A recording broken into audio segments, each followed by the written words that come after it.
তো আমি বললাম যে আমি বিশ্বাস করতে পারিনি। তখন ও আমার ইউটিউবে ছবিটার কাছে দেখা হয়নি।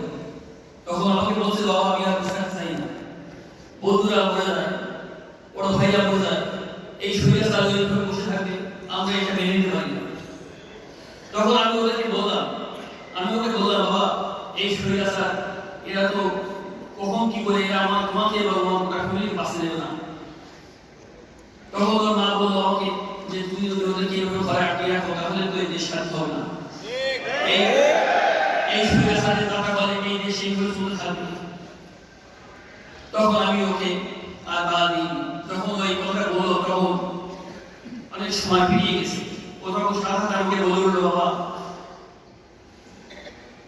আমরা যুদ্ধের ময়দানে নেমে গেছি, এখন আর আমাদেরকে ফেরানোর কোনো পথ নেই।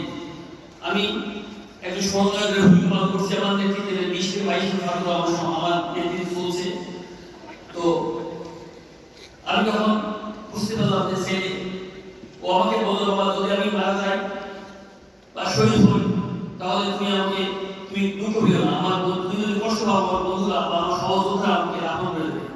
ও এই কথা আমাকে বলছে। যখন এই কথা বলছে তখন আমি বুঝতে পারছি যে ওকে আর ফেরানো আমার পক্ষে সম্ভব নয়। তখন আমি বললাম, তাকে সম্মতি দিলাম, যা কোনো বুঝেই হোক। আমি ওই কথা বলে গেল কেন, যখন গেছি আমি শ্যামলী মানে থাকি রোডের উপরে বাসা, ছাদের উপরে যে যখন দেখলাম যে ওদিকে ইংলিশ নাটক শুরু করে রেসিডেন্সিয়াল কলেজের মোড় অর্থাৎ গণভবনের পিছনে পর্যন্ত দেখা যায়। ছাত্রদের পাঠানোর জায়গা নেই, লক্ষ লক্ষ ছাত্র মনে হয়েছে আমাদের। ওর সামনে যে ব্যানারি মাঝখানে ধরে দেখলাম 10 সময় দেখা গেলাম